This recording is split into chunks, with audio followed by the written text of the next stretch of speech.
Hi, everybody. Welcome to my podcast. This is going to be just a short one to explain one of the good ways to clear your aura.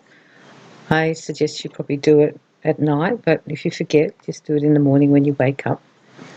Every day, wherever we are, we're always picking up energy. We're absorbing it, feeling it.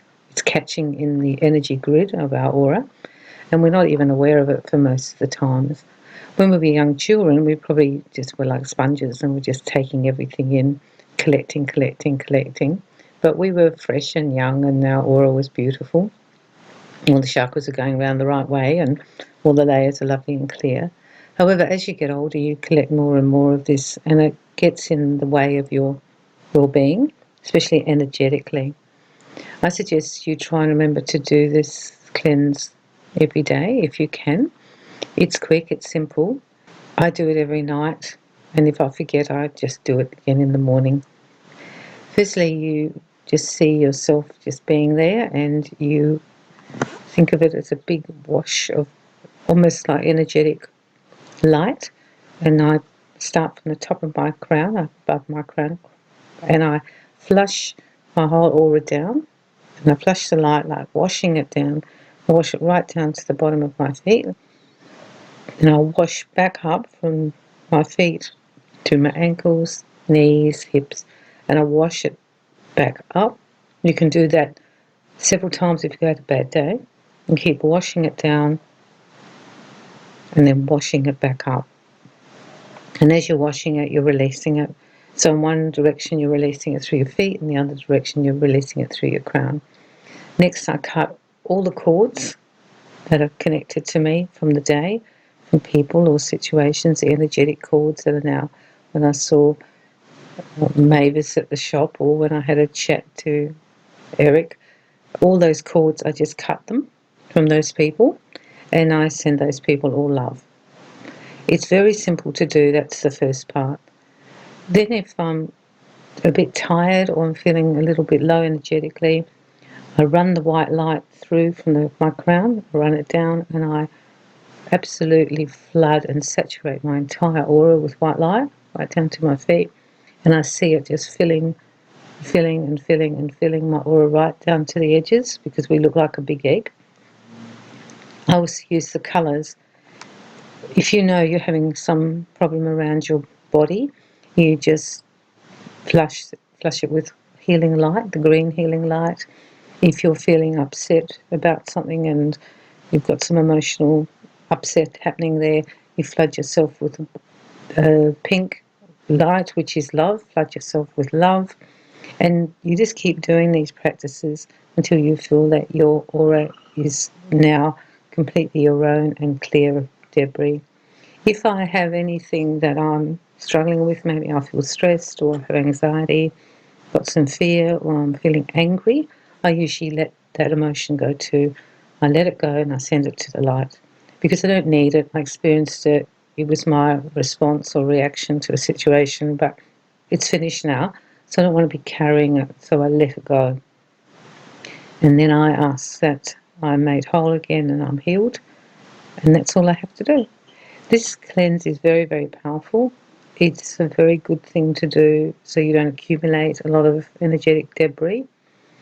We can't help that we're connected in a world which is vibrating at all different rates. We're meeting all different people, all different situations. And as I've said before, sometimes we're going through a difficult time. There's a lot of emotion which is going to affect the vibration of our aura, but we can clean it off. And that's what we're really just doing an auric shower in a sense, like I've got a podcast on that, how to do that. That's a little different, but it's similar. So what you're doing is you're just washing your aura and cleansing it. One of the most important parts of this little procedure is to cut the cords, because you can become attached to people and situations and then you carry that around with you, that attachment. For example, when I'm finished a reading or if I've finished a healing, I always try to remember when they leave or when I hop off the phone that I cut the cords and I send them love. Otherwise I'm carrying them around with me because I had to make that connection to read or to do the healing, and that's great. But now we've finished that, and I don't really need to be connected to these people continually. That's why people get so tired, because they're continually connected to everybody else all the time, energetically. And I'm not talking about love. We still love the person and think about them and all these things. These are great things, but energetic connection can be tiring for you. Try and do this practice whenever you can. If you forget and you're sitting on the bus, you can do it in the bus. It's very quick, especially the first part, the washing down, the washing back up, and then the cutting of the cords. That's a pretty fast energy practice to do, and it's a really good cleanse. You'll feel clearer, you'll be able to cope better, and you'll actually be a better support to everybody else because you're not carrying a lot of energetic baggage. And because you're not carrying that, you will be clearer. So your aura will be clearer for your well-being. But if you're going to help other people or try and give good advice, you will be clearer to get guidance from your guides because they can get to you more easily because they're not trying to get through this is enormous, I don't know, egg of rubbish, all the stuff that we've collected. I found this practice really great. It was really quick, and in the work I do, it was very important I did it because I think a lot of people who are in this field wear out. So do people who are in high contact jobs. They wear out for the same reason. Because as soon as you're connecting to another person, you're connecting to their energy field and what's in their energy field. That's why negative people affect you so much, because as soon as they connect to you, you're connected to their negative energy field and it spills into your maybe very positive energy field. It's very important to know these things because we live down here actually in an energetic world and everything's vibrating at different rates and not everyone's vibrating at the same rate. Therefore, if you're with people who are vibrating at a lower rate for no fault of their own or who are very negative and you attach to them energetically, as we do all the time, you're going to be affected by it and not in a positive way for you. They're going to disrupt your energy in your aura without you even realizing it. And that's why I'm doing all these podcasts and everything, because as soon as we realize it, we can just do some maintenance. I suppose it's aura maintenance for ourselves.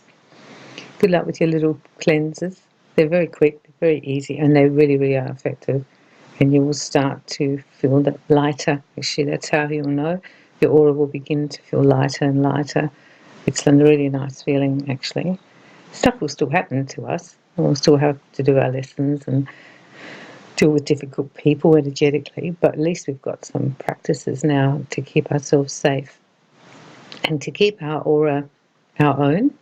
And that's the other thing, that this is your energy, this is your light, in terms of the fact that you're bringing it in, you're making all these changes, and we don't need other people to have the capacity to disrupt our aura without being able to go away and just clean it up a little bit. I'm wishing you a good few days ahead. Christmas is coming soon, so I suppose all the crazy time's coming, and also the wonderful time. So I'm sending you lots of love and light, and I hope you enjoyed this podcast today.